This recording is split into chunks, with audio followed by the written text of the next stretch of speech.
Any others? I also. Okay, let's go ahead and get the meeting started tonight. So welcome to the March 12th meeting of the Environmental Board. I'm Don Williams. I'll be your chair tonight. So due to our hybrid nature of the meeting tonight, we have some people online and some people in person. For those online, state your name before speaking, please. And if you're online, could you please mute your microphone when you're not speaking. And then commissioners in the room today, if you'd like to speak, you can flip your sign up, or for those that don't have signs today, just give me anything. We'll summarize agreement around recommendations at the end of each topic. And we want to take a roll call first, Stacey. This is a different meeting tonight. We have a joint meeting with us and the Sister City Board. We're going to hear from Mayor Polly first, and then we'll break into our own. So, did you want to do roll call for both yours first? Let's do that. Yeah. That's great. We'll start with the Environmental Board. Sure. Tom Anderson, Here. Nancy Davidson. Here. Jamie Finch has an excused absence. Rajka Pandey. Here. Karen Pond. Here. Nina June. Here. Donna McWilliams. Dixie Bear. Here. Alex Lee Tigner. Here. Ann Newcomb. Here. Keith Gonzalez. Here. And John Smith. Here. Great. For Sister Cities, Stephanie Anguilla. Here. Diana Fleming. Here. Sherry Gerke. Here. Mary Ann Neal. Here. Ryan Opitz. Here. Wendy Pickering. Here. Anshul Victor Bello. Emily Royce and John Gert as excused absences. Okay.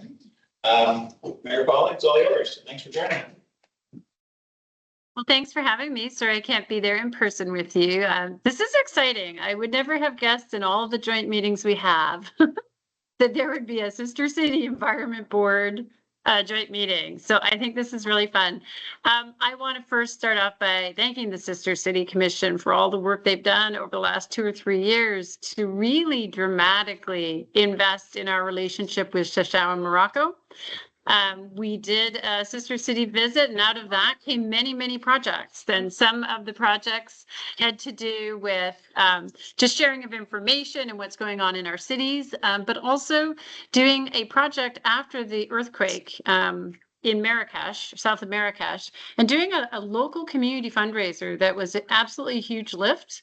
Very exciting to see our community do it. Very much appreciated by those in the I'll eat in a second. By those in Morocco. And a second trip then to deliver all of those to Red Crescent Red Cross in Morocco. Yes, hon. I'm not telling you. Okay, one sec. I'm telling you. They're listening to me. They're listening. Okay. And so then another one of our work projects that came out of that I thought is super exciting is we have a real partner in environmental stewardship in the mayor of Shashawan. He has a huge presence, not only in his community, but in his country, in being a leader, in moving his city forward in terms of building environmentally sustainable infrastructure and energy reducing investments. And one of the things we talked about was, is there something in their climate action plan and in our climate action plan, that could be a demonstration project that we would be able to do in our 2 communities to demonstrate the impacts of the changing climate on a community that has a significant amount of desert, but is also set in a mountain hillside, and one that is set in the Pacific Northwest with an entirely different climate. Is there an action that we could work on together, demonstrate progress? And then the mayor of Shashawan is very connected with the United Nations groups and teams working on climate action and climate resiliency. And so the purpose was to bring you all together to see if we could identify something and begin that work as part of our work plan this year. So I am so excited that our Environment Board and Sister City Commission are together this evening and look forward to hearing the conversation. I have another meeting that starts in 20 minutes. So if you see me deck off, it's not because the conversation isn't super interesting and enthralling. It's that my presence is required somewhere else simultaneously. So thank you, Chair, for allowing me time to talk. Thank you. You're welcome. Dina, do you want to share to start, and I can talk a little bit about potential projects? Yeah, I'm going to just stand up since I'm the way back. Sister cities, I tagged along with the mayor's trip to Morocco, so I can validate the conversations that they had, which were amazing. We also have another trip coming up to Norway, so we might be able to thread this into that conversation, which would be really a great opportunity. When we were in Morocco, we also shared land movements, and the importance of preservation, and they share a lot of those same values as well. So we have an opportunity to look beyond these two boards and say what other resources could we have. So I'm excited to hear the conversation. I will only have an opportunity to introduce it with the commission, and then I'm departing the city. So after July, you'll have a new liaison. I just wanted to say, all of these things are really important to that side. And I think tonight we wanted just to hear reflections and thoughts around this potential project, but we were going to share one opportunity that we're exploring with Issaquah, which is a local government sustainability international network. Shashawn is very involved in Issaquah at the international level. They have right now a cohort between US cities and cities in Africa to work on a resilience project together. And those projects are very focused on integrating culture and heritage into climate resilience and adaptation. So we're starting conversations about possibly participating as sister cities in that greater cohort with other cities across the US and the African continent. And so one exciting opportunity with that project would be probably integrating in the Snoqualmie tribe as well. We have a good relationship with, and starting to look at kind of different ways that we're bringing in those considerations into our climate planning and adaptation. Hi, Tina Akers, staff liaison to the Sister City Commission. Just wanted to chime in on that connection. We also talked about student involvement as civilian ambassadors in both countries to get connected. And I know that there's a gentleman here that founded the Moroccan Sister City relationship with us, and he reiterated that communication to me that any youth connection would be really important and would be appreciated because they have those same values. I think there was another one mentioned. Oh, we're also a partner or associated with the International Sister Cities Association. So we have some resources there if we need them.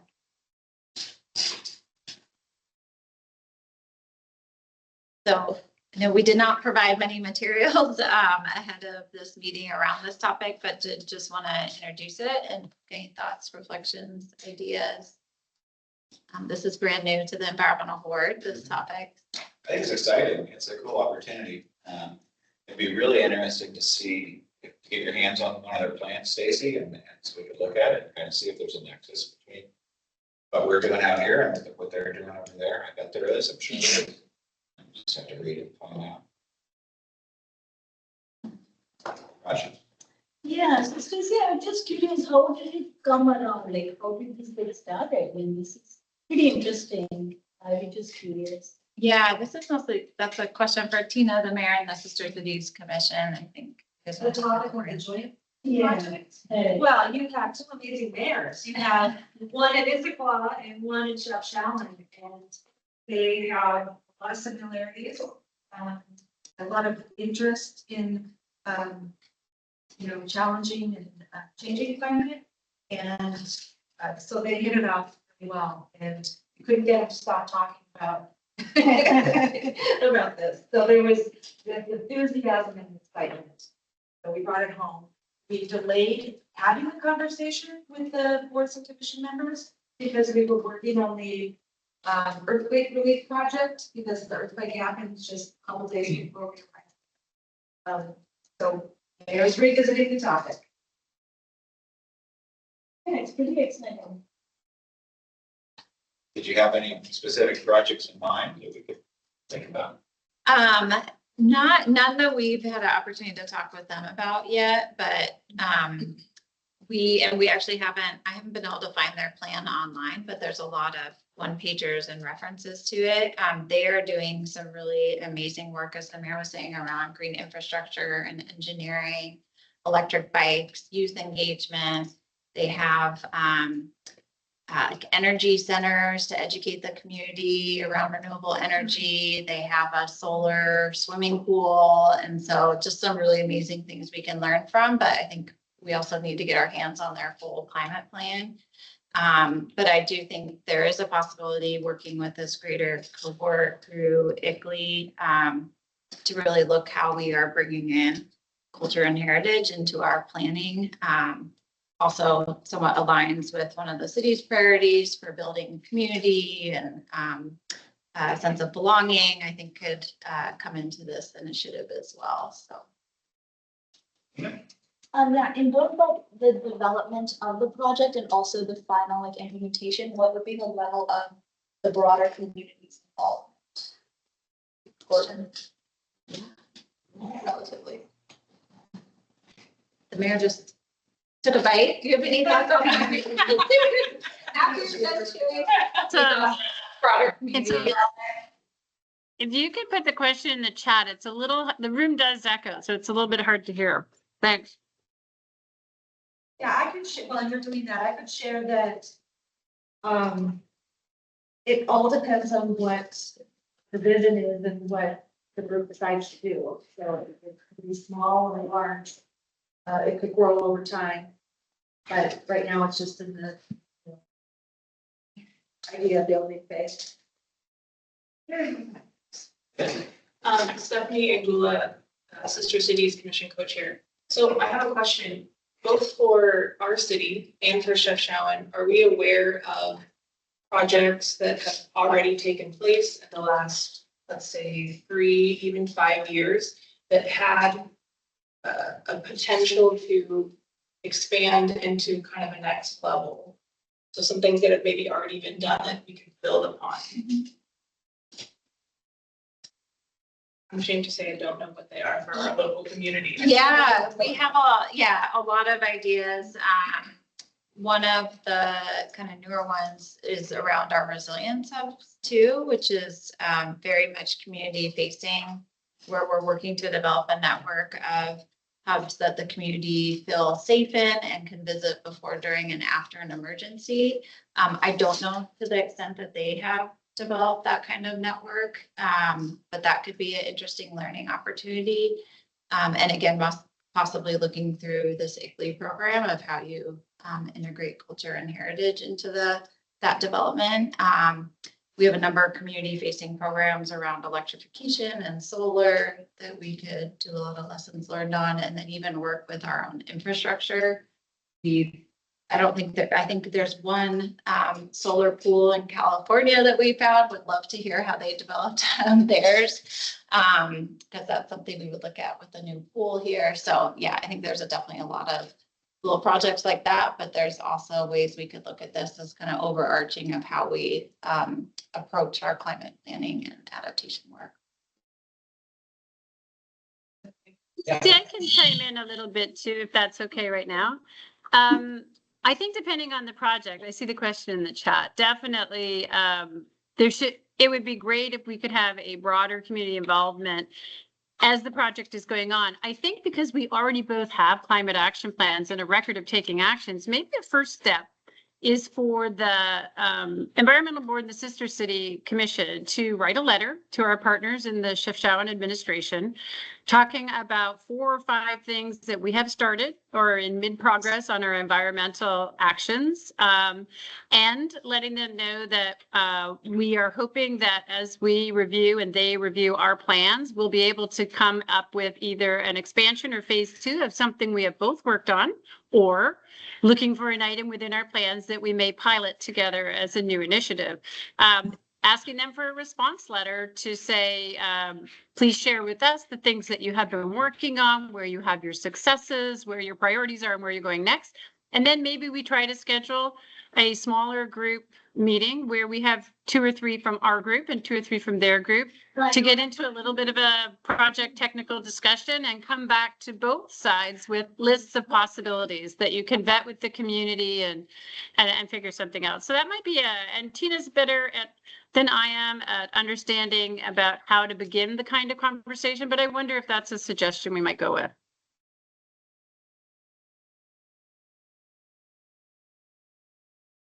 I like it. I like it. I think that's a great idea. How big is the city? Is it comparable size to Issaquah? Yeah, it's population wise, similar. It has a interesting geography. It kind of goes up a hillside. So interesting terrain. Sister cities folks that are familiar, and Tina may be able to share with you a little bit more about it. Water is an issue, water quality, drought is an issue for them. Sometimes that's an issue for us. Energy and energy supply and green energy supply. So it's, they have also an interest in promoting the Mediterranean diet, healthy eating, healthy lifestyle, which is great. And there is some cultural and heritage things that are celebrated there, very similar to what Indian tribes in our area would tie into best practices and sustainable practices. So I think, strangely enough, we have a lot in common with the city in Africa.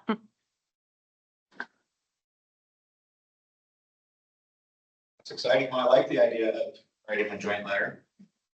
Us and Sister Cities Board. Funnel that through Tina, maybe? Yeah, we can work together.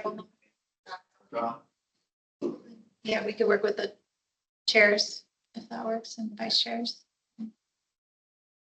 It's great. Really good. Right. Anything else, Tina?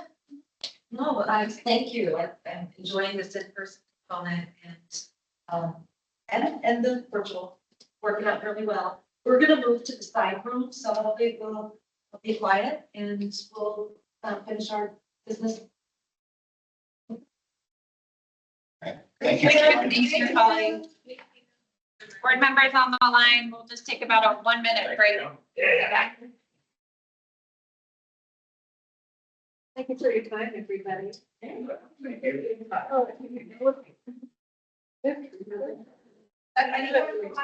questions here. Yeah. Yeah. Yeah.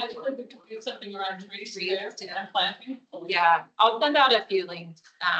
They're also pursuing, that was researched, UN, similar to like the heritage, World Heritage Sites, but it's like a geological set park or something like that. They're It sounds legally, so we get an idea. Yeah. Because it's hard. I mean, I was so cool, I didn't even know the link of town. Yeah. So I mean, can't even research it, so you're sitting there going, yeah. no, nothing about this. It's just, to have If we could send us a few links, I think it would help us all to be a little smarter. yeah, absolutely, yeah. Well, like, you're like, think the town. A little bit thrown together. I'm traveling to Norway next month. Oh, wow. Maybe I can be an ambassador to our Yeah. city in Norway. So I Okay. Morocco. I think I'm wrong. Yes. I'm ambassadors. Yeah, I think the mayor will be there in June. Great. All right. Next up, approval of minutes. So minutes from the last meeting, was there any changes that anyone would like to see? Hearing none, we'll call those approved. And then we have, do you have anybody for public comment? I don't see anybody. No, we have no members of the public on. Connie made some comments on our RBA email regarding the stormwater plan.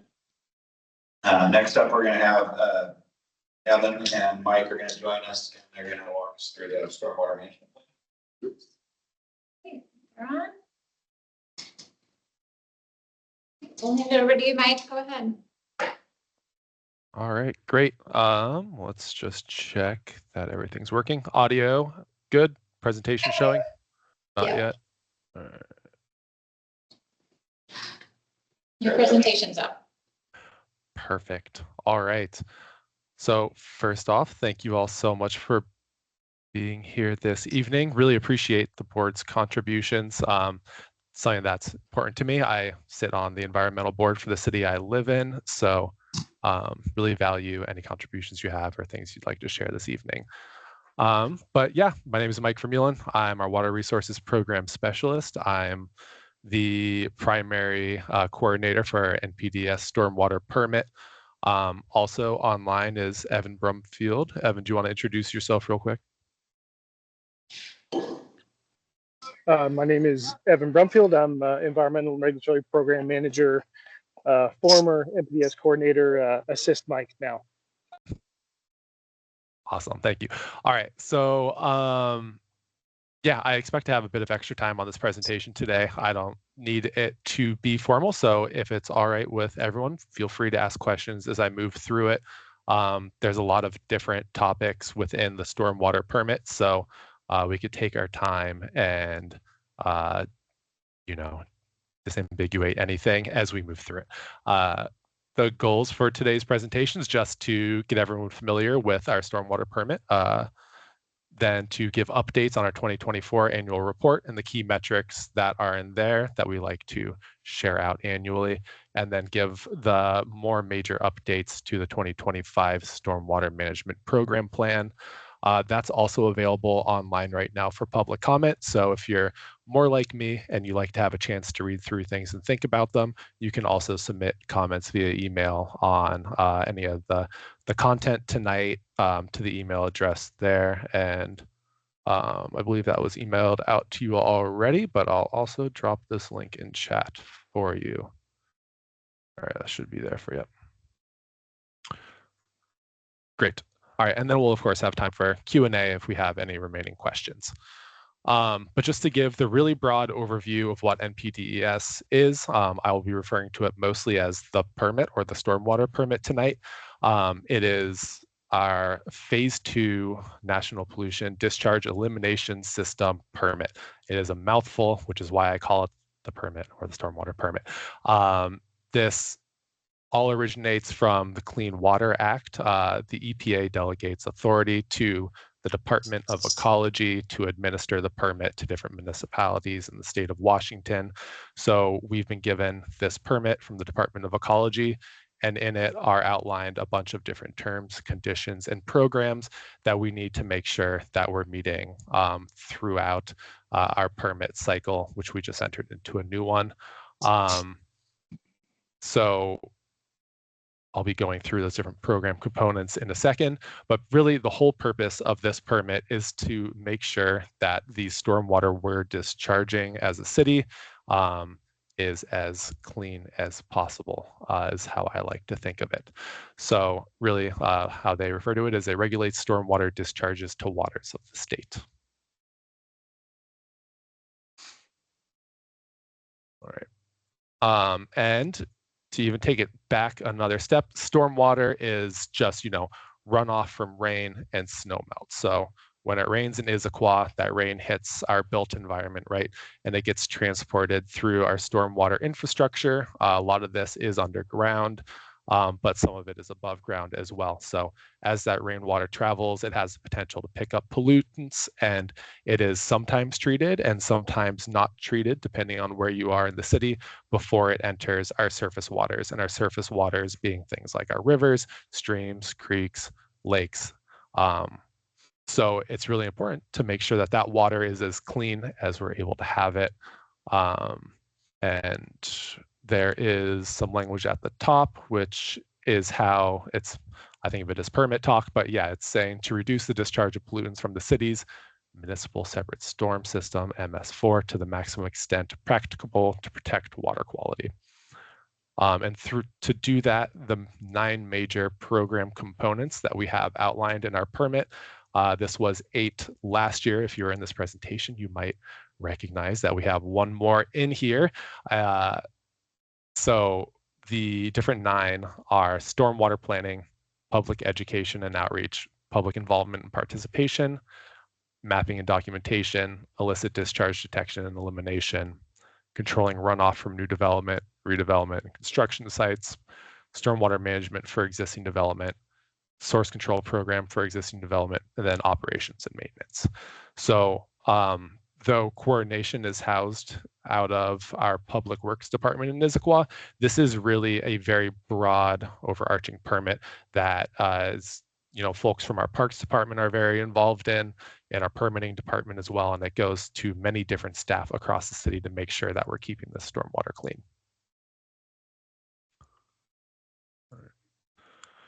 Like I said, I'll be going over those 2024 annual reporting highlights, and also same for our 2025 stormwater management program plan.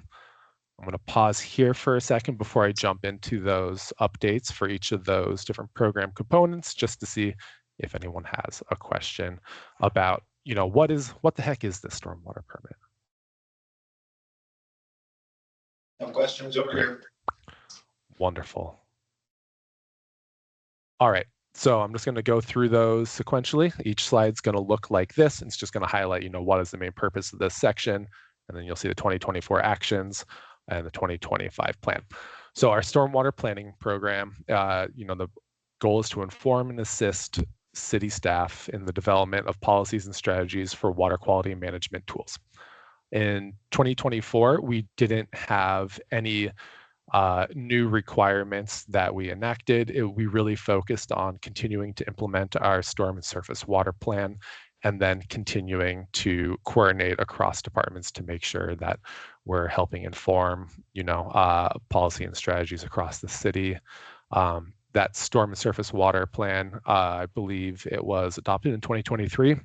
And that really is how we highlight, how we want to protect water quality throughout the city. So that is our guiding light in many of the stormwater planning processes in the city. And then 2025, really, we just want to continue these current strategies. There aren't any immediate upcoming new deadlines for the permit. So we just really want to lean into, especially in my own work plan, is that coordination across departments and making sure that we're bolstering that. All right, education and outreach. This is a big one. It's the only one that has more than one slide for it. I have an education background personally, working at an education center in National Park. So this one's near and dear to my heart. But our education outreach program is all focused on providing education and outreach on behaviors which contribute to a healthy watershed. So a lot of this is focused on, being in communication with our Issaquah community and helping reduce harmful actions to our watershed. 2024 education actions to note are: we participated in the regional Don't Wait to Inflate campaign through Puget Sound Starts Here. A lot of the 2024 efforts there were focused on digital ads and community ethnic media tour. I think this is a really exciting campaign because there is a chemical called 6-PPD, which some of you may be familiar with, which is one of the leading causes of mortality to coho salmon in urban water systems. So this is really focused on reducing tire wear particles from entering our watersheds, and those tire wear particles, like as you drive your car, tire wears down, that gets into our storm water, and that has the 6-PPD chemical, or 6-PPDQ. We continue partnering with Cascade Water Alliance for educational opportunities, especially, and they specifically focus on a lot of classroom resources. So we had a watershed field trip, which was a lot of fun earlier in the year. And then we continue to try to connect them with as many classrooms as possible. And we also have business outreach programs, so pollution prevention assistance, private storm inspection programs, and then on-site septic fats, oils, and grease as well. As far as stewardship actions, this is another one of the main components of education and outreach. A lot of this is conducted through our Green Issaquah group and our Parks Department. So there were 83 restoration events, which planted about 1,500 trees and shrubs in 2024. And they had 46 educational events with 394 participants. This was also our second year of Adopt a Drain in Issaquah. We now have in total 74 drains which have been adopted. And this year they reported 255 pounds of debris removed from on top of storm drains. So this is really focused on removing those pollutants before they get into the stormwater system, and then also helping to reduce localized flooding as well. That program has been a lot of fun to work with and help implement. And for, yeah. Oh yeah, go ahead. Sorry, I can't see your hand, so feel free to just jump in. Hi, Mike, I'm Raj. So a couple of questions here. First, I wanted to know what's the scope of the NIPTI's permit? Does it include private properties and private construction projects or stuff in the city, or is it just city properties or city construction and other projects? So just to make sure I heard that, you're asking what the scope of the permit is. Is it just public property and construction, or is it public and private? That is correct. Okay, great. Yeah, it's public and private. So different permit sections have different requirements. So we have a entire, I'll be coming up to this in some number of slides, but for new development in the city, private development, we make sure that, you know, we have site review for stormwater and that we're inspecting them for erosion and sediment control before construction, during construction, and post-construction. So it spans a bit of both, and we also have inspection programs as well that are for private businesses. So basically, for the private properties, the permits are first submitted to the city and then it goes through ecology, is it? Like, so, or do you get the data from ecology to keep it current, like what the private properties requirements are, stormwater?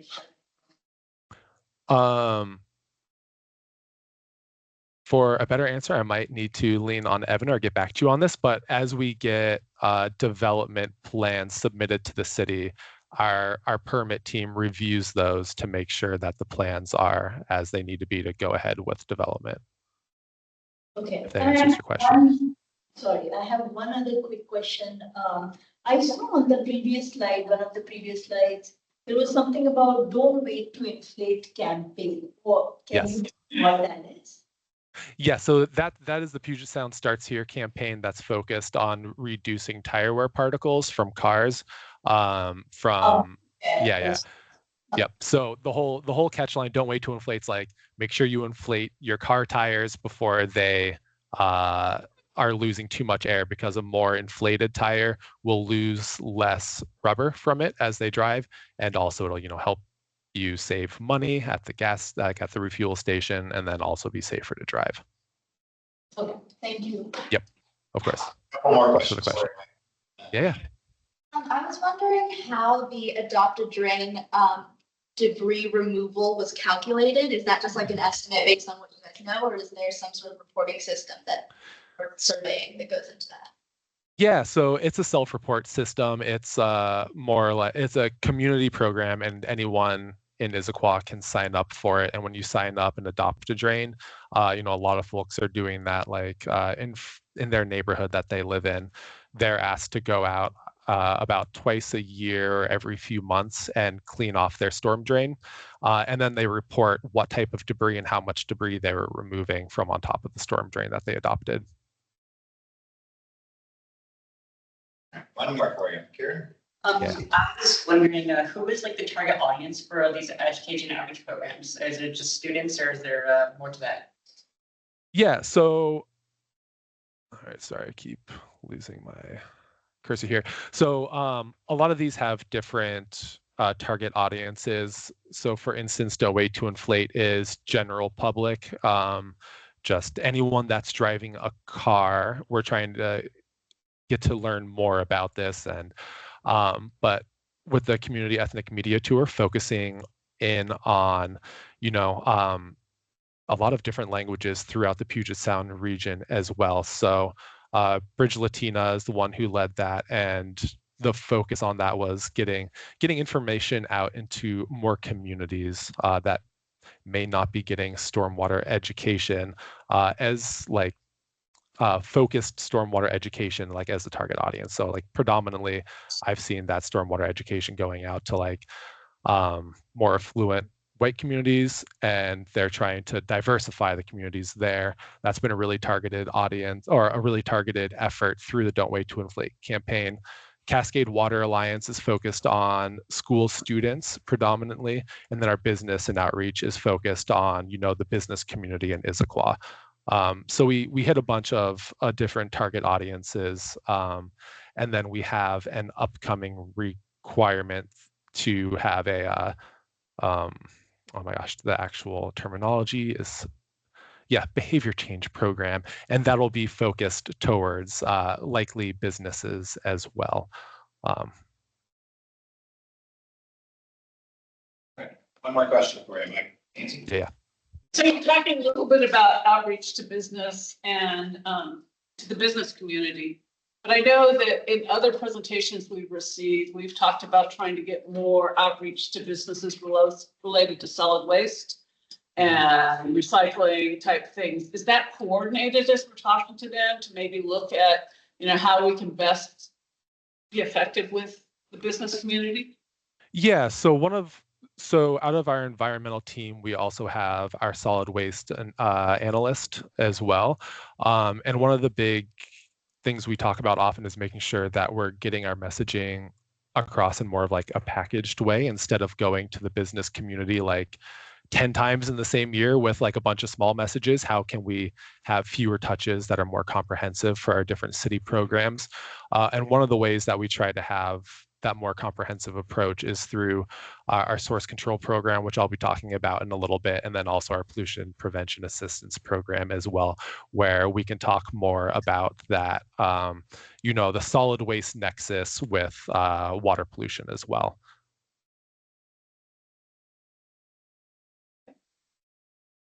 Thank you. That's all the questions we have for now. Awesome. All right. And then I already mentioned it for our 2025 Stormwater Management Program Plan.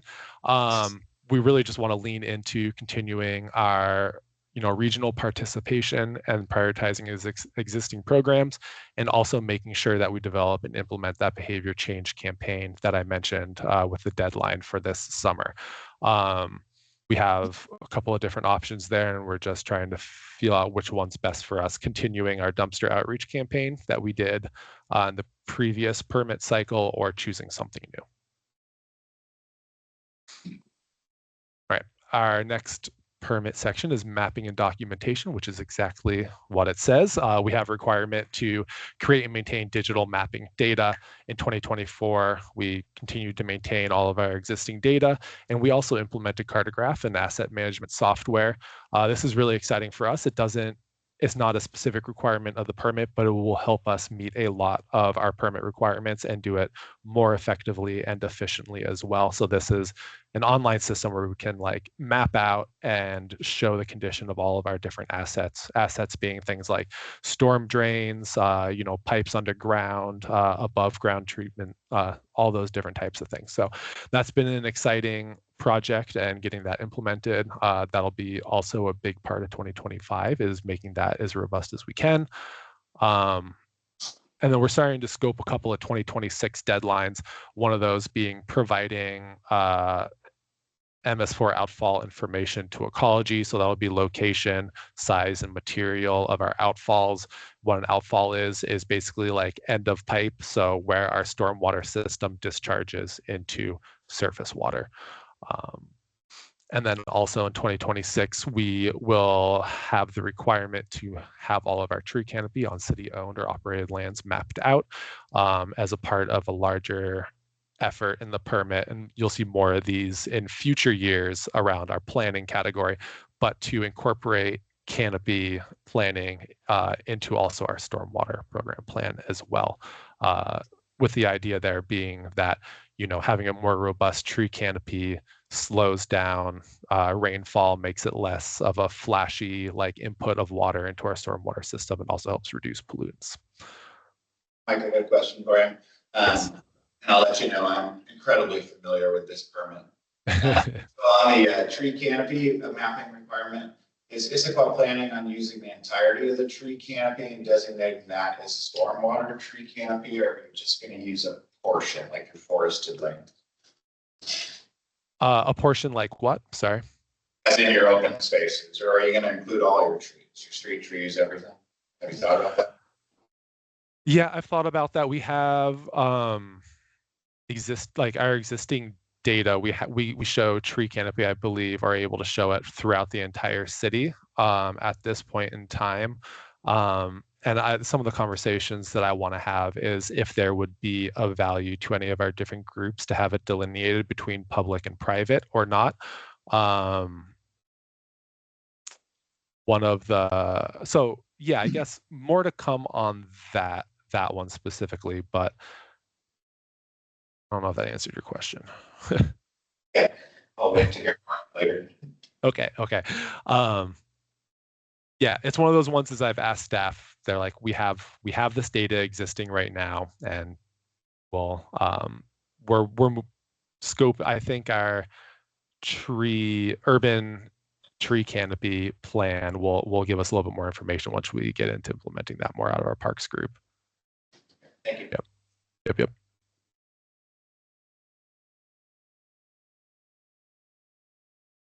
All right, next section, illicit discharge detection and elimination, much easier known as IDDE. This is our program which is designed to prevent, detect, and eliminate illicit discharges and spills into the city's stormwater system. Just to give background, like an illicit connection would be, let's say something like if you had a sewer line that was accidentally connected into the stormwater line, bringing the sewage into the stormwater system. So in 2024, we responded to 83 spills. We had 115 pollution prevention visits through our PPA program, which is more focused at reducing that pollution before it actually becomes a spill issue. And then we have the recurring requirement to screen 12% of the MS4, and we screened in 2024, 12.4%. 2025, we have no new permit requirements, so we are planning to continue, meeting all of our requirements, hitting that 12% metric that we need to, and responding to all of our spills in a timely manner there.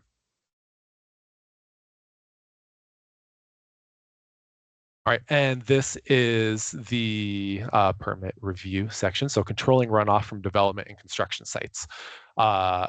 This is really focused on that permit and plan review, inspections, enforcement actions, those types of things. In 2024, we had 185 permit and plan reviews, 285 TESC inspections or construction inspections focused on temporary erosion and sediment control, and 1 enforcement action. Those erosion and sediment control inspections, as I mentioned before, are before construction, during construction, and post-construction. So we're making sure we have eyes on it throughout the entire process. And in 2025 management plan, we're going to continue our current strategies. And we're starting to scope out the 2027 deadline to adopt the new stormwater management manual for Western Washington as well. So that's one of the big things that we're talking to our permit team about as well. You have a question for me, Mike? Nancy? So I have a couple of questions, and I'm going to do it both on this slide and the previous slide. When you talk about 1 enforcement action, what does that mean? And what's the scope of what happened? Yeah, so I'd have to familiarize myself with this specific incident. Oftentimes that'll be a stop work order, and that could be issued for something like, let's say, pumping sediment full water directly into a surface water, for instance. So when there's a violation of like the terms for construction, having healthy water, that's when you might have to escalate it to a stop work order until it's resolved. Okay. Well, then I'm going to go back to your IDDE, the illicit discharge. And you had 83 spills. And I guess I don't know the significance of the spills. Was that like car wash materials getting into a storm drain? Was that an oil spill? Was that a major spill in Lake Sammamish? I mean, they're different categories. And I guess the reason I'm asking that is 83 is a lot in a year, in my opinion, for a town this size. And the other thing is our education program getting to the right place? If you categorize that maybe we're missing something by not telling people not to wash their car and have it go in the storm drain. Or they don't put their oil in the storm drain. Or, you know, I mean, I think it drives your education program.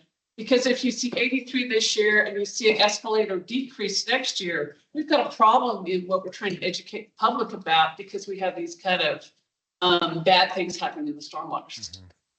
Yeah, very good point. I will say that a whole lot of those spills are from auto accidents, which are things that are hard to approach with education, you know, being a lot of them collision driven. So a spill is any time, or a spill includes any time that like a fluid touches the road surface. So there's a lot of things out of our control there. There are, of course, the occasional incidents of a contractor like putting something directly into the storm drain, which then we do try to have direct education provided to that contractor if we're able to identify them. But yeah, a lot of these are call-ins for like a sheen of oil on the road from an unspecified source, things like that. And we do try to provide education as often as we're able to identify like the actual source for those spills. And the spills, to answer the other part of that question, range from you know, a single ounce of oil on the roadway from an unspecified source to something larger. And these all have to have a nexus or a direct connection to our stormwater system to be counted in here. So something like Lake Sammamish, if there was a spill directly into Lake Sammamish, never touched our stormwater system. So I oftentimes wouldn't hear about that. It would go through a different, you know, channel to get cleaned up. But is there any way that as this comes back to us, I mean, I know we saw this about a year ago, and likely we'll see it next year. Is there any way we can categorize these into something so that it means something? 83 spills doesn't say a lot to most of us. Yeah. I understand your description, but there may have been some acid thrown down the storm drain. It doesn't even show up here. It's one occurrence. But if it's, you know, a little oil on the road, while that is bad, it is not quite the same level of, so we're not really seeing how we're getting here. Yes. So there is a, so yes, if there's a different categorization for if we consider something to be a threat to human health, welfare, or the environment. And we had, I believe, in 2024, 2 or 3 of those spills that we classified as being a larger threat type of spill. So we collect this data and we have information on those things. If that's something that you'd be interested in seeing on a year-to-year basis, I could get more granular in that data and break apart that information for you. But I can say for those incidences this year that were considered to be potential threats to human health, welfare, or the environment, they were anytime that a spill was more mobile in our system and likely to have moved past the first part of our stormwater system where it entered it. So that might be a spill that entered one catch basin and then traveled to a second catch basin. And yeah, we had 2 or 3 of those this last year. Any more questions for you, Mike? Yes. Yeah, Tom Anderson here. I don't know if this is the right section to talk about this, but I'm wondering about Mother Nature's illicit discharges. You know, a landslide along the road that causes dirty water to go into the storm system, for example. Those things happen now and then. Is there any processes in place for how they are mitigated or dealt with? Or does that fall in a completely different category? That's a great question. I haven't seen that come up personally. So I'd have to get back to you on that. I can ask some folks about it. I mean, I know if that like a landslide were to happen, we'd clean it up and we'd check our system to see if it was impacted. And if it was, we'd trace to see the extent of it. But as far as reporting it, I don't think we would report that as a spill necessarily. But I do know that our staff traces things like that through the system to see the extent. Well, for example, there was a little landslide along Newport Way a few years ago, and the city has taken measures to shore that up and respond to it. Here's another example, a little bit further afield, but the High Point Creek, there was a major landslide on the High Point Creek on Tiger Mountain like 3 or 4 years ago. And so the east fork of Issaquah Creek would get very muddy because High Point Creek flows into the East Fork, and then the East Fork flows into the main stream there in Confluence Park, and it's quite remarkable when you see this happen, and it still happens. When we have a major rainfall, we get very muddy water of the East Fork mixing with relatively clear water of the main stream. Still goes on, and when you consider that to be within your jurisdiction or not. I mean, I wouldn't personally consider that to be a spill under our stormwater permit. I would read about this if it came up and double check that. But if that's something that you'd like a more concrete answer around, I could do that research and get back to you on that. Well, I guess I'm more, as a practical matter, I'm more interested in the more localized landslides that it would occur within the city limits. I know it's a bit of a stretch to talk about this thing that happened on state land on Tiger Mountain that ripples into Issaquah, but a landslide within the city limits, that's a very real thing that does happen from time to time, and having a process in place to deal with such things seems good. And we do have that process in place to deal with it and trace it throughout our system and see the extent of it and clean it up. I'm just, I guess on the reporting side of it, that's where I'm tripped up on if it would have like a nexus with our stormwater permit specifically. But Evan, I see you've come off onto camera if you had something you wanted to add. No, you covered it. Yeah, great. Good. Okay, thank you. Of course. And you're up next. Hi, thank you. Ann Newcomb here. Great presentation. Hey, I'm curious, are some paints salmon safe? Is it okay to put some? So the reason I'm asking is because I used to be a mail carrier, and when I was on the plateau delivering mail, I used to see a lot of contractors cleaning everything, and there would be a lot of paint going into the drain. The drain that had a little salmon on it. They are not. No, and that is something that we respond to and try to stop as often as we can. So often it is something that we get reported a day or two later saying, hey, we saw someone dumping paint, or like dirty paint water got washed into the stormwater system. But yeah, no, it's the rule of thumb is only rain down the drain. And our city code is that non-stormwater discharges are prohibited. Okay, cool. That's kind of what I thought. And so that made me wonder how you're collaborating with the city of Sammamish and also King County. Yeah, so I'd say collaborating with them on something to do with like maybe contractors or paint would come predominantly from some of because we're active in a lot of our regional groups. So for instance, the Pollution Prevention Assistance Program I've mentioned a couple times is one of those regional groups that we have a presence in. We're talking with them. And there's also just more informal groups as well, like a collection of like spill response staff that may notify each other of repeated bad behavior from maybe like a mobile business or something like that. So we try to stay tapped into those different resources as much as possible. So we're aware of them and able to also inform other folks as they come up. And our source control program's another way that we do that as well. Cool. Do you know if Sammamish, because their water is going into the Issaquah Creek as well. So do they have a robust plan like you do, like we do? Yeah, I believe they do from everything I know, and they're active in those same programs, I believe. And they've Okay. helped us before when we've had questions around spill response. So I've reached out to their coordinator one-to-one as well, just to ask them some questions and stuff.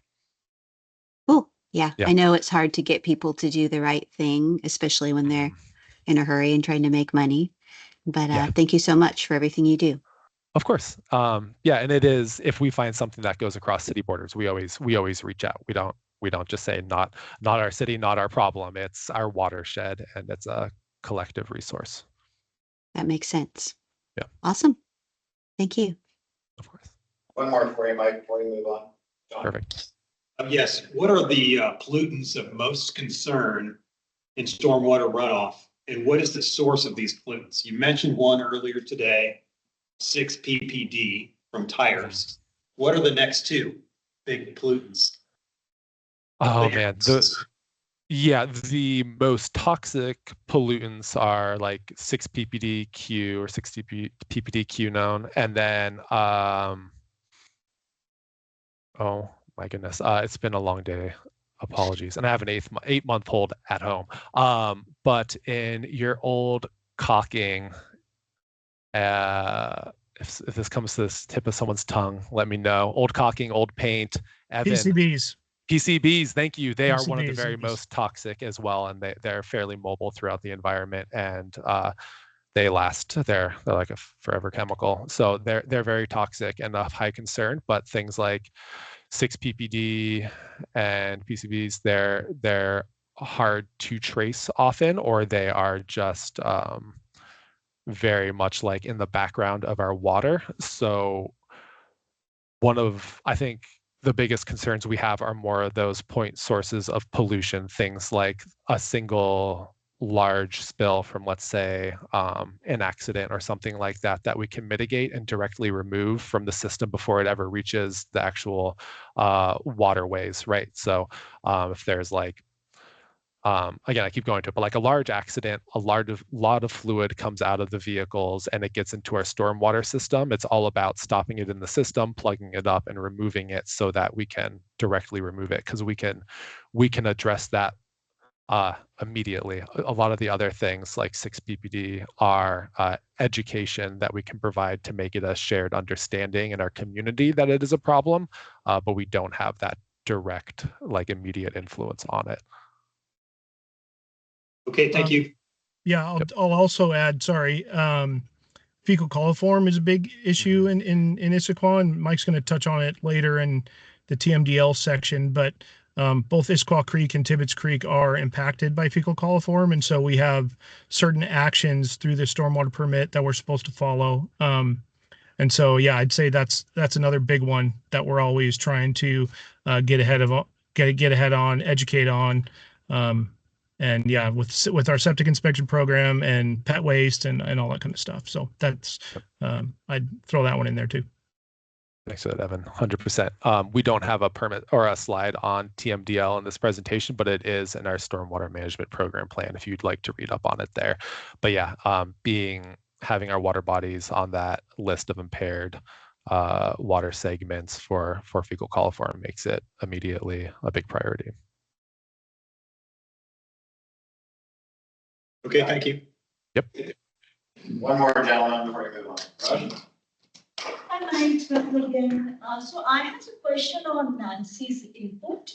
I was wondering if you guys have any data and if you have evaluated data from previous years compared to 2024 to see if the number of spills, the spill response or basically the outreach as well as the spill response effectiveness programs are effective or not. So basically, and I understand that won't be just a quantitative evaluation. It's not just, apples to apples, how many number of spills are there, because as you mentioned, accidents can happen. So it will be a qualitative evaluation where you actually look at the data of number of spills. You should be seeing the downward trend, at least in number of spills, incidents.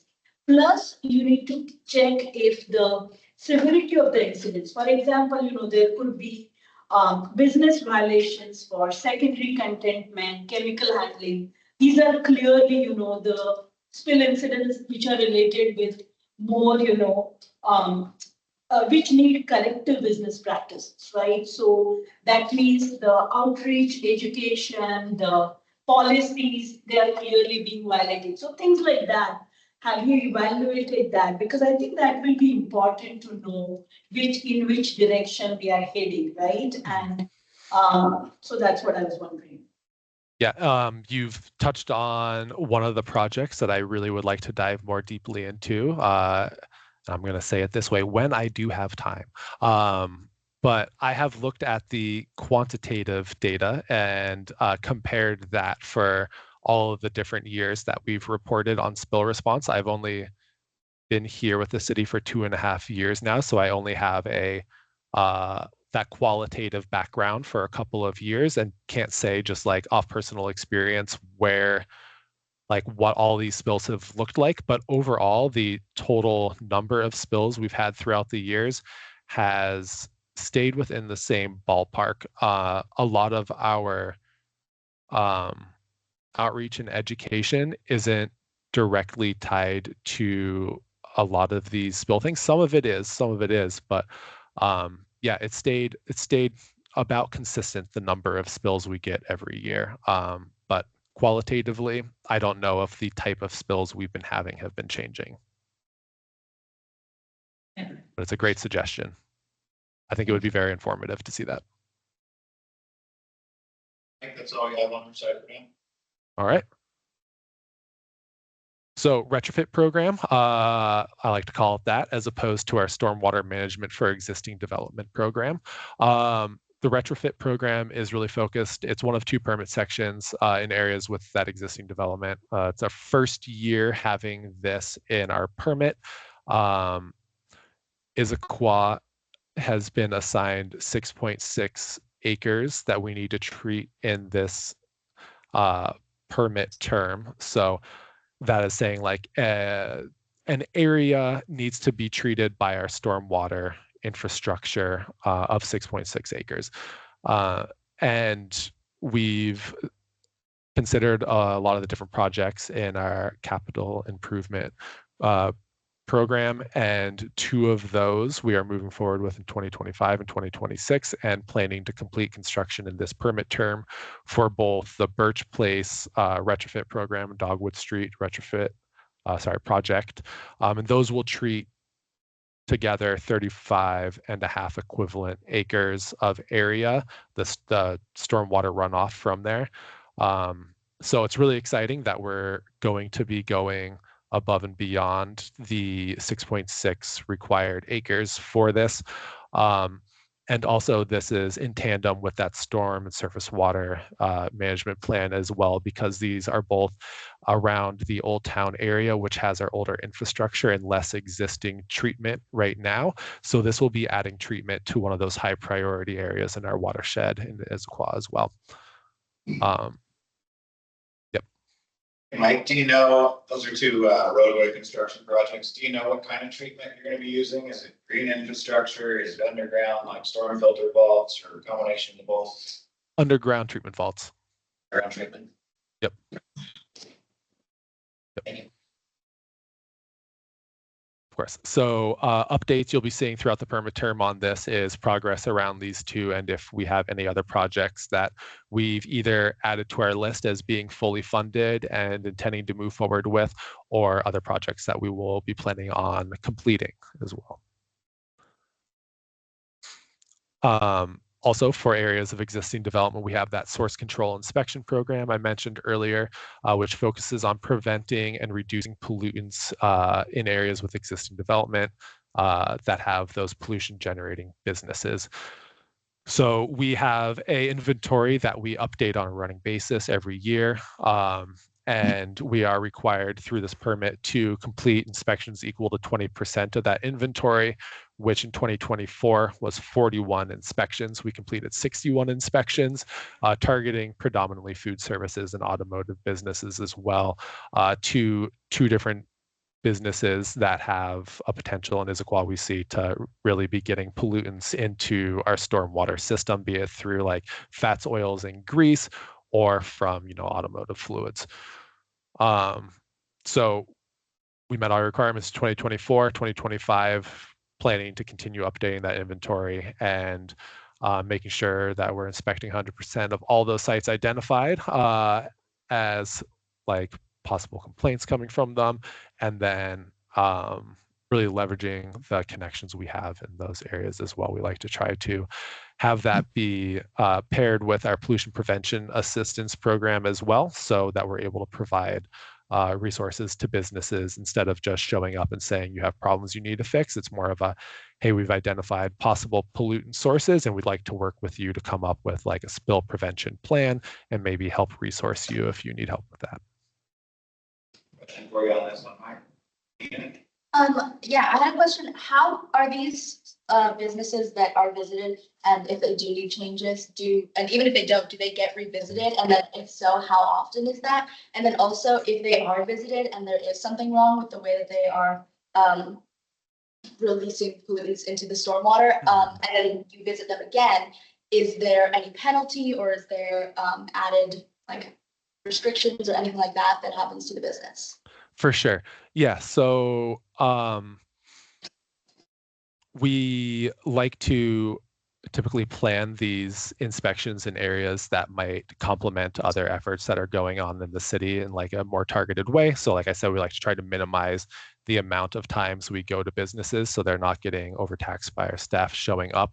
So that's one of the ways we do it. We also, if we know we have an area that might be having ongoing problems but we haven't been able to make it to their part of the city, we're trying to prioritize those areas as well.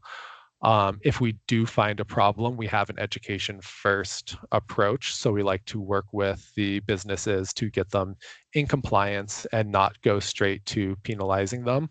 But if there are repeat bad behaviors that folks are showing no interest in changing, we do have a progressive enforcement channel that we can take where, we could say, for instance, like, okay, you've been out of compliance, you haven't made the changes that we've asked you to, now we can, start off with this level of enforcement, and if you still don't get into compliance, take it to the next level. Oftentimes that'll be through fees. This is a newer portion of the permit, and so far our education first approach has been sufficient and everyone's gotten into compliance. Thank you. Great. And our last program component I'll be going over today is our operations and maintenance. So this is predominantly out of our public works and parks departments. And this is all about maintenance activities and providing maintenance standards for our different facilities. Also, it touches the private side. So if businesses have stormwater treatment facilities, we go out and inspect those as well. In 2024, we inspected 123 stormwater facilities in private facilities. So it was 93% of our inventory. As far as city stormwater treatment flow control facilities, we inspected 423 of them, which was 97% of our inventory. We inspected just over 1,500 catch basins and maintained 206,000 square feet of pervious surfaces.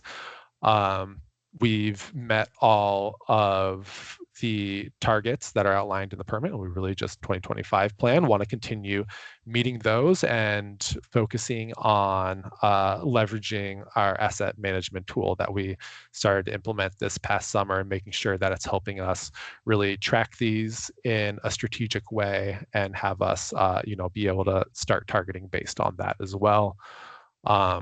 And upcoming is a 2027 requirement to develop and implement a street sweeping program. We're starting to scope out the needs for that and see what that will look like. Our streets group is aware of it and we've had conversation, but really wanting to start getting to the strategic conversations of how that will look once implemented. Does Issaquah currently have a street sweeping program?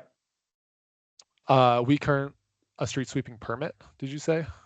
Do you run any sweepers right now?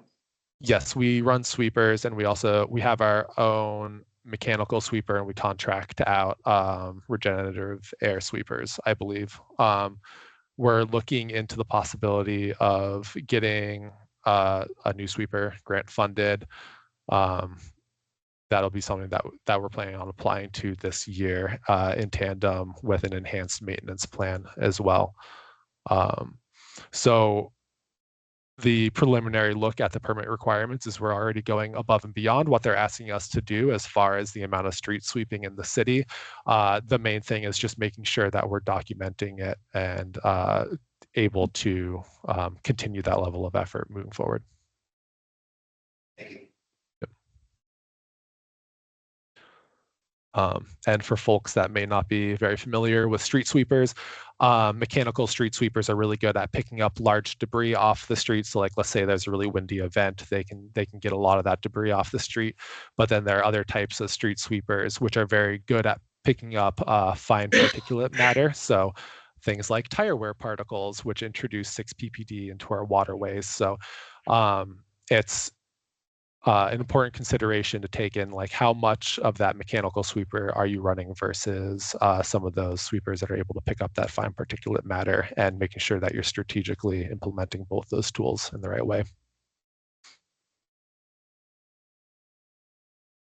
And that's it for my presentation that I have prepared. But if anyone has any more questions or some items that you'd like me to reach back out to the environmental board about, I'm happy to write those down and start talking to folks in the cities and get you prepared answers.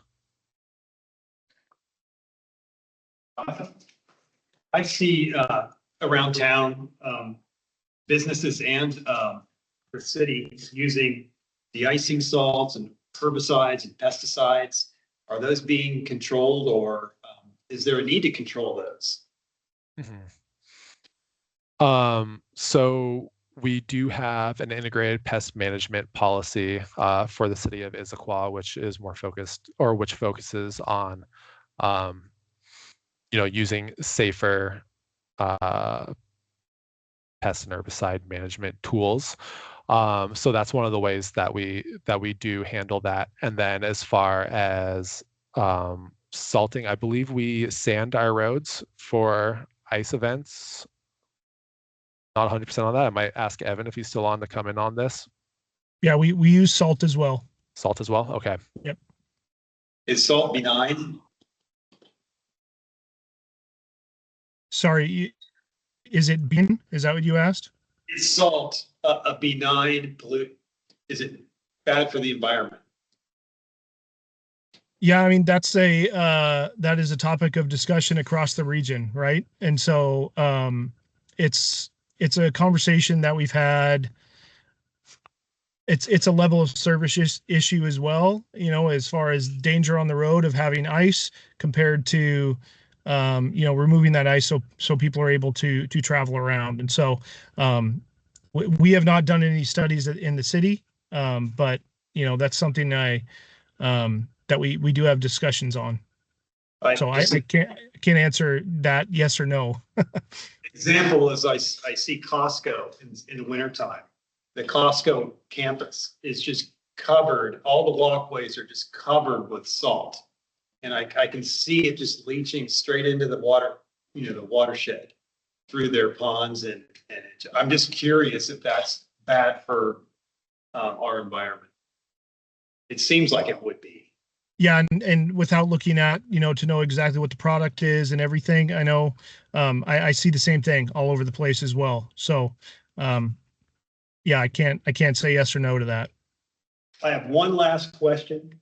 I run a litter cleanup program in Issaquah, and I see just tons and tons of plastic and aluminum. Those are solids. Do any of those have any impact on stormwater pollutants, or is it minimal? I'd say the biggest issue we have with those in our storm system is they clog up our system, and then that could cause overflows, or we have treatment filters like the underground treatment vaults that Mike was talking about that we're putting in. All those large solids like that can clog up those filters and cause those then to go into bypass, which then would send untreated stormwater downstream or into our creeks. So that's so a lot of those devices have screening devices that we have to check and clean periodically as they move through our system. But yeah, as far as if there's microplastics being released into the environment, yeah, probably. But I mean, I don't know exactly. I can't speak to exactly the contaminants in aluminum and the various plastics and stuff. Okay, just curious for really just curious. Thank you. Seems like most of your pollutants that you're talking about today are, liquids and some rubbers, things like that, and fecal coliform, but not things that are generated by, human consumption of food and drinks. Thank you. Yeah, I'd say, California, they have trash removal, like trash recycling removal in their stormwater program. That is something that is included in their NPDES permit. They have a metric for that, but that's not something that Washington has included in our permit yet. Couple questions before I let you guys go. Do you guys have any idea of how much of your system has treatment to it? Like, for instance, treatment didn't come around until the early 2000s. So any rough estimate of how much of the system has some kind of treatment versus no treatment?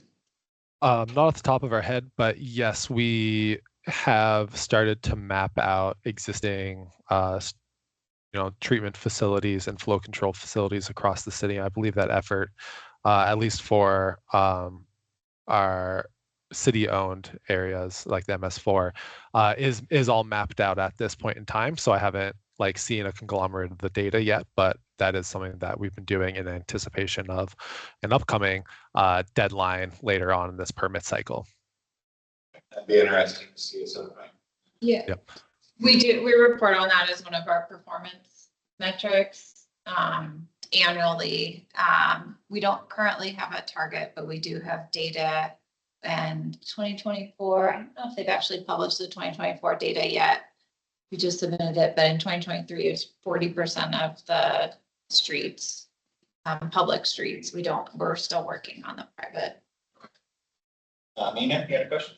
Yeah, I had a comment more about the education, but specifically about the Adopt a Drain program, because I think, at least for me and the people around me in my community, there's a lot of language around stormwater and Adopt a Drain, but not necessarily the direct environmental impacts, or just what specifically Adopt a Drain does and things like that. So I don't know moving forward, but I think that the publicization of Adopt a Drain is important, but also bringing along with that the educational impacts of what exactly that does and how stormwater relates specifically to Issaquah and the environment in general. It's a great comment, making it more locally based.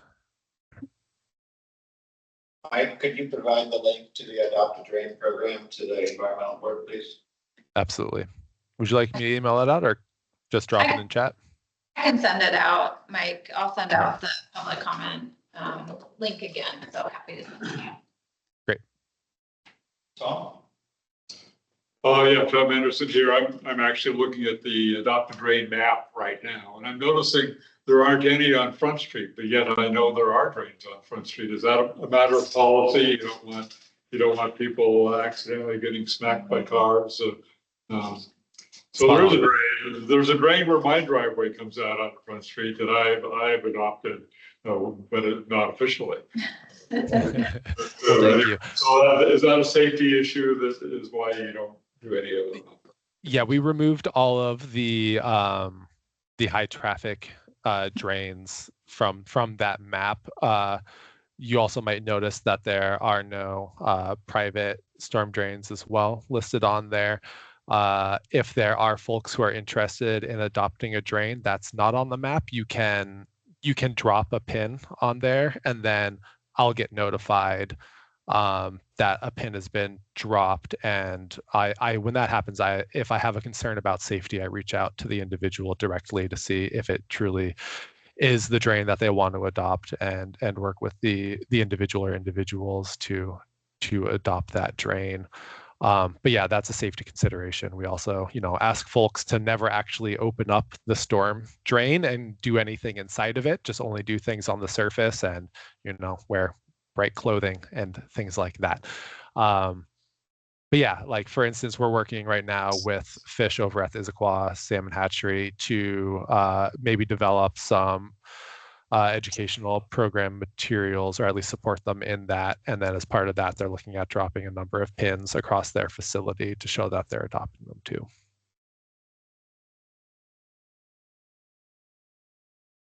Questions? I'll leave you with one parting thought. What can the environmental board to help you guys out with your program going forward? Whether it be a budget ask for us to support something in your program or ecology grant, just consider it. I think we'd be welcome. Great. I will say just immediately, it's very helpful to hear what sort of information you're interested in and you think could resonate with your community. Over here in my coordinator position, I have an idea of what would be interesting or what would be impactful to see tracked over time. I have a background in data, and that's something that I'm passionate about, tracking those metrics. So if there's anything that you think would be most interesting, impactful, useful to see, that's something I'd be interested in hearing more about. The one I heard tonight a few times was the types of spills, the quantity, metrics to that. Yep. Yeah, I have that down. Thank you very much. All right. Thank you, Mike. Thank you, Adam. Appreciate it. Thank you very much, everybody. Thank you.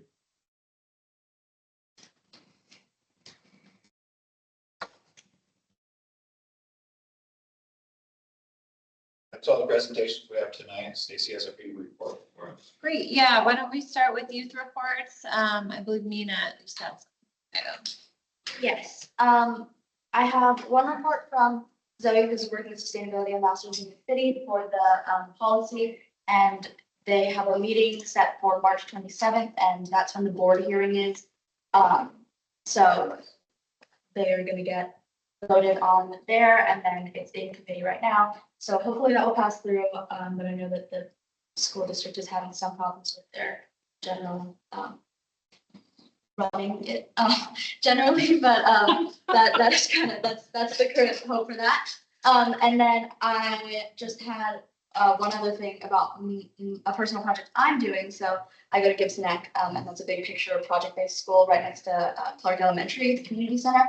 And as part of our model, we do a capstone, which is like kind of like a college thesis or something like that, where we choose a project that encapsulates all of our work that we've done all 4 years and brings it out into the community. So I'm working with Stacy and Alex Anderson, our park ranger at the city of Issaquah, to develop a junior park ranger program.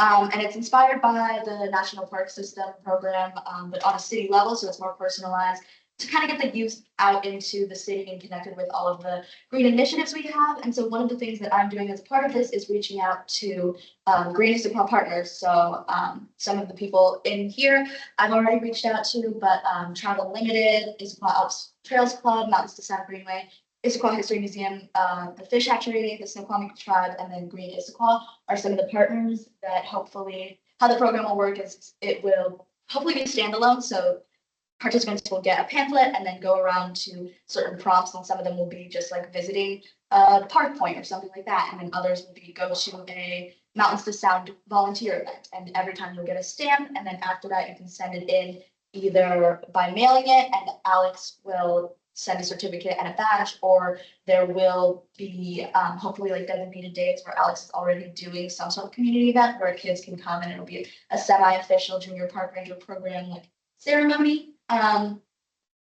This was kind of been talked about last year at the sustainability fair. We had a couple of kids and parents asking if there was anything that the park ranger or Green Issaquah did for kids specifically. And because Alex is our only park ranger, he doesn't really have the capacity to run an entire program by himself. So the hope with this is that it will be sort of standalone and self-run, and kids can complete it on their own time. The timeline for this is I'm hoping that it will be done by the end of the school year. So around the beginning of May, perhaps, is the hope.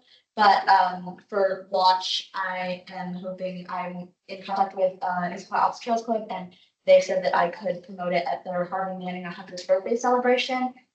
Green Issaquah, the Parks Department is doing coexisting with Carnivores Farmers Market Day, which is in June, which I'm hoping early to June. launch it there as well. And then potentially, if the pedestrian pavilion near the train depot is going to be open before the next school year, I've been in contact with the Issaquah History Museum, who's doing a grand opening event, and they said that I can also promote it there. And then potentially the KCLS summer reading program alongside that could be a great opportunity to continue promoting that. But I just wanted to bring it to the environmental board. I know a lot of people on here are already like helping out as partners, but if there's any resources for outreach, feedback, or any community partners or activity ideas, I would love to hear it. And then I can bring a more finalized version of the program once it has been gotten feedback on it.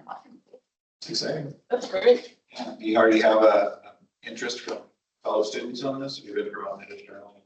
A little bit. I mean, the hope is that it's for like slightly younger kids, so not necessarily like high school level, but I mean, if they wanted to participate, of course, it's for all ages.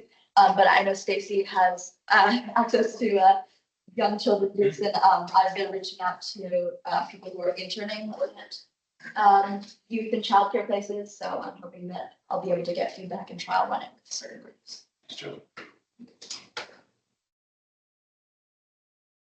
Hey, Mina. Yes.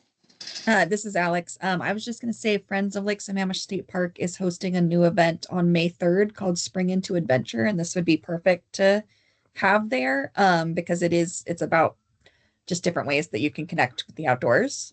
So I think I owe you an email on this anyway, so I'll include that information and how you can contact them about tabling at that one. That'd be amazing. Thank you. And Dixie, we don't have the chat up, but Dixie said you're welcome to connect with the Small Threads community too. Me and I run a litter cleanup program in Issaquah, and I would love to work with Gibson Eck or Issaquah High School to do a litter cleanup on Earth Day. I'll give you my card. Okay, amazing.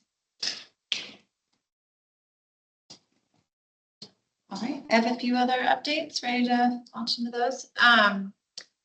Just real quick on the work plan, we had a couple of agenda items shift. They weren't quite ready to bring today. So you'll see some updates in the work plan. Those things have just been kind of pushed out a little bit further, and I'll go through our April agenda here in a minute. Wanted just to summarize the response to the wildlife and waste letter. I think council and the mayor really appreciated the thought the board put into that topic and the recommendations. What is happening now is Sam, our solid waste analyst, is working with Recology to get bin tags printed that will go on bins that have been disturbed by wildlife. And she's also working with them to set up a tracking system so that drivers can log every time they see a bin disturbed. And then there's also quite a bit of work happening around messaging that'll be going out to the public over the next couple of weeks that will remind folks, put your bins out the morning of, lock them up, put them in your garage, or use wildlife resistant carts. Information on the wildlife resistant carts will also go out. There are several outreach and education events also planned over the next few months. And then we are working to get option in C-Click fix for residents to be able to report if they see any disturbance. So between the Recology reporting, which will be the most robust, and then kind of self-reporting of neighbors and C-Click fix, our plan is to look at that data and see where we're seeing disturbances, to what extent we're seeing them, and then to bring that information to council and determine whether we need to move forward with additional action or potentially a policy. So we will come back to the board sometime this winter once we have some of that data. Any questions on that topic? Great. Just a few program updates. We launched our residential and small business solar program last week. So we have a Eastside partnership that's working on this program together along with a nonprofit. And we'll be offering discounted installations. So you'll start seeing quite a bit of promotion going out about that. We have a couple workshops that'll happen, one in March in the Issaquah Highlands and then one in May at the library. It'll be open for enrollment through June 4th, or excuse me, July 4th, just to at least get enrolled and get signed up to have an installer out. We also have our electrification incentive program is still open for applications. That will close on the 23rd. These are pretty significant rebates for electric heat pump hot water heaters, electric dryers, and induction stoves.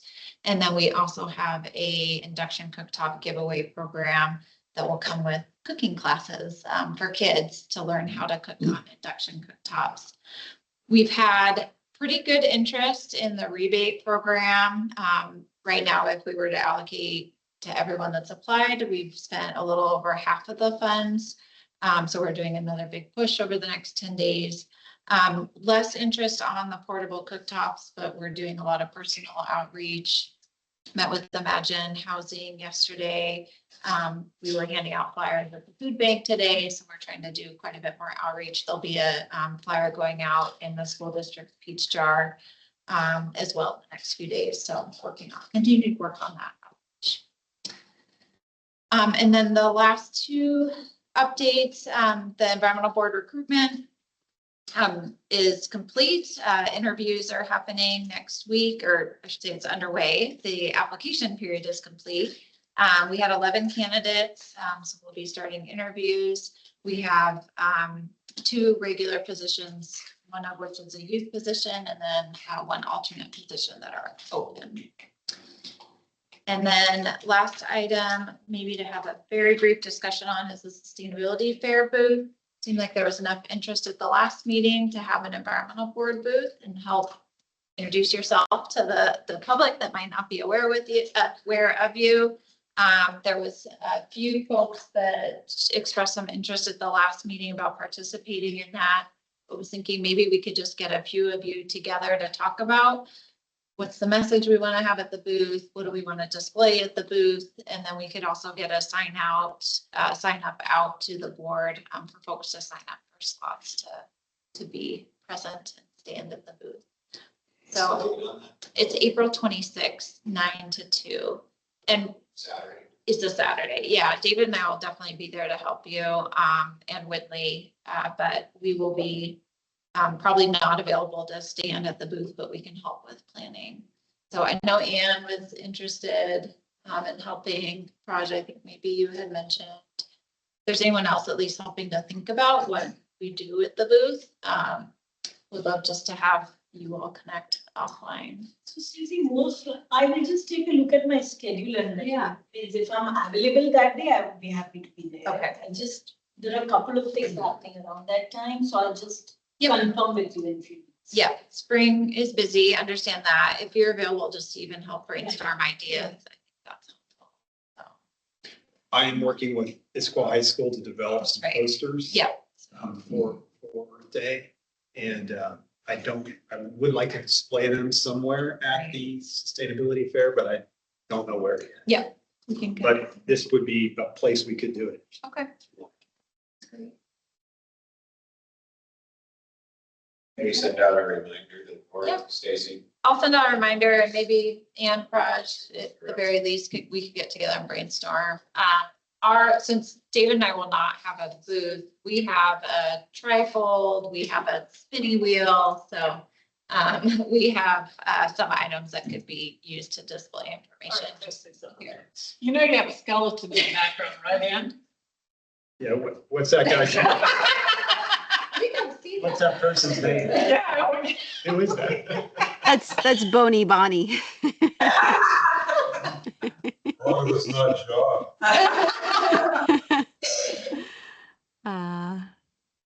Did you have anything on the fair, Anne? Or any other? No, I'm happy to help plan. It'd be great to see what materials we have, and then go from there. Sounds great. So do you want to just have a meeting? Stacy, could you help facilitate a meeting, or do you want one of us to facilitate it? Yep, that works. I'll connect with you and Praj and we can just. Okay. Sounds great. Very last things are just some reminders. April 2nd, we are having a joint meeting with the Equity Board to discuss King County flood projects. We expect that to be about an hour, so it'll be short, and joining virtually is fine. I think our hope is to at least have a quorum there. I can send out another reminder about that and make sure we'll have enough participation. We have a pretty hearty April regular meeting right now. We'll be having an update on the natural environment checklist. Our first meeting on the tree code update. This is our Title 18 land use code. They're going to be updating the tree code and presenting some of the proposed changes to us. And then Dan will either provide a written or be in person to talk about what he's working on for the urban forest management plan. We want to pair that a little bit with the tree code discussion because they're related. And then the last April reminder is the Sustainability Fair on the 26th. Any questions? No. I will add, you heard a lot about stormwater tonight. On a general level, if you want clarification on anything with the Western Washington permit, feel free to reach out to me. Locally involved in the state where I've involved in that permit. Happy to answer. That is it. That's that, Richard. Thank you. That's great. Thank you. And Keith will connect in about 10 minutes. If John would be put in a landfill, they have to put all kinds of mitigations in.